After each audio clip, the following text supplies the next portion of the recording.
para ustedes, pa' que se lo gocen. Tengo Calderón pa' que retocen. Vuelvo a nuevo, me siento al día en la mía, mami. Ya ando bien perfumado y la paca por si no fían sin misterio.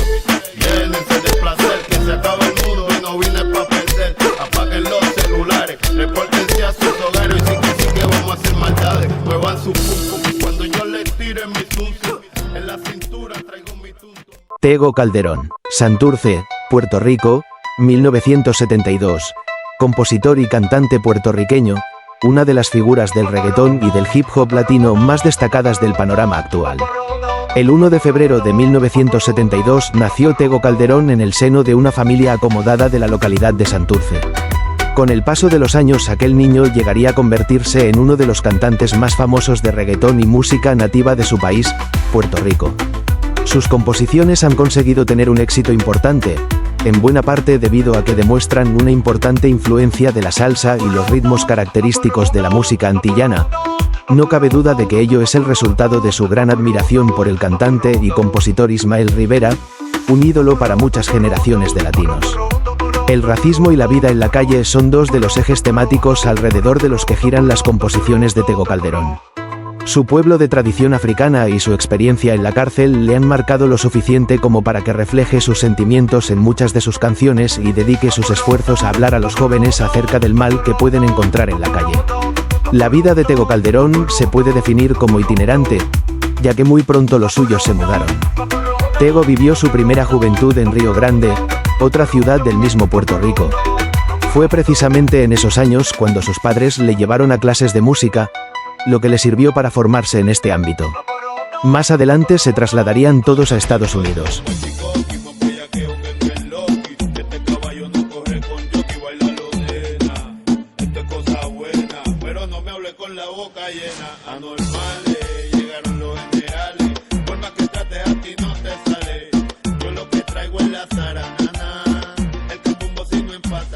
Aunque la música no dejó de estar presente en su vida en ningún momento, ya desde adolescente Tego Calderón se dedicó a realizar los más diversos trabajos para poder subsistir.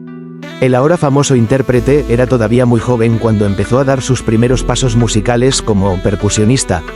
Por aquel entonces se dedicaba a tocar la batería en el grupo Skolker. Sus intereses artísticos cambiaron en el año 1988, mientras vivía en Miami. Allí descubrió el rap y empezó a introducirse en aquel mundo. La carrera profesional de este cantante, caracterizado por su estética afro, se inició cuando participó en la grabación del disco Crazy Boricua 2. Después pasaría por un tiempo de silencio, hasta que el rapero Eddie D le ayudó a volver a cantar. Fruto de esa colaboración son los temas que aparecen en El Terrorista de la Lírica y en Boricuasni. Hey, las ganas tuyas canta más que yo.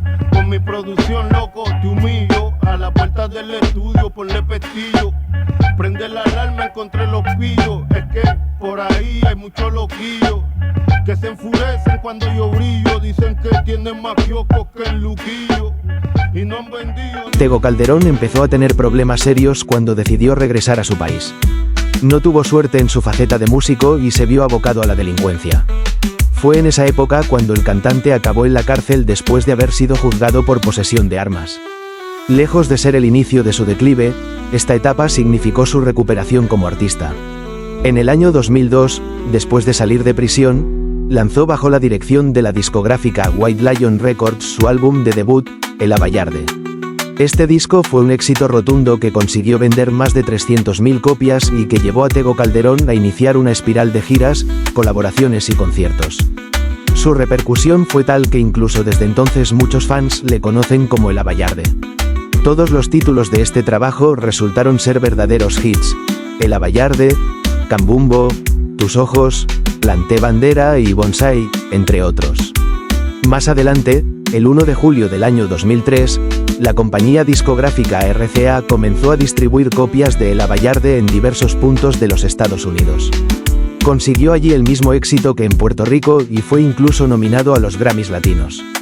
Además de realizar todas estas grabaciones, Tego Calderón tomó parte en la película 45 y tuvo el privilegio de colaborar con prestigiosos músicos de géneros muy diferentes, como por ejemplo Ángel, Cachete, Maldonado y Gilberto Santa Rosa. Pa' que la disco mueva su pum pum, yo lo que digo es más tu camba pa' la que se lamba. Pa' que que mis pollitos muevan su nalga con Looney Tunes. En la Vallarde le mete el zum zum, pa' que en la disco muevan su pum pum. Vuelve la Vallarde negro Calderisi, pa' la nena y pa' la... En 2004 participó en una compilación de hip hop latino editada con el título del Enemy de los Wasibiri, y 2 años después, tras firmar contrato con la multinacional Atlantic Records, lanzó su segundo álbum, The Underdog, El Subestimado, en cuya grabación colaboraron artistas de la talla de Don Omar, Oscar de León y Wisin y Yandel. El nuevo trabajo fusionaba ritmos de diversas procedencias, bomba, reggae, blues, rumba cubana y salsa neoyorquina, y mantenía su calidad lírica y su contacto directo con la calle. A este álbum le siguió el Abayarde Contraataca, 2007, en una línea similar al anterior, que obtuvo una nominación para los Grammy de 2008. Pero a quien llega, cosa buena, el negro Calde sin problema, no se apene porque mere, este sandungueo es pa' las mujeres, no se altere, si me falta pa' que se entere, convivo hasta sin papeles, si no te gusta el bellaqueo no me condene, dátela pa'l carajo y no me suene, pa' los quito los colores, le canto a los malhechores, y esos pollitos que se viven mis canciones, son supuestos reales.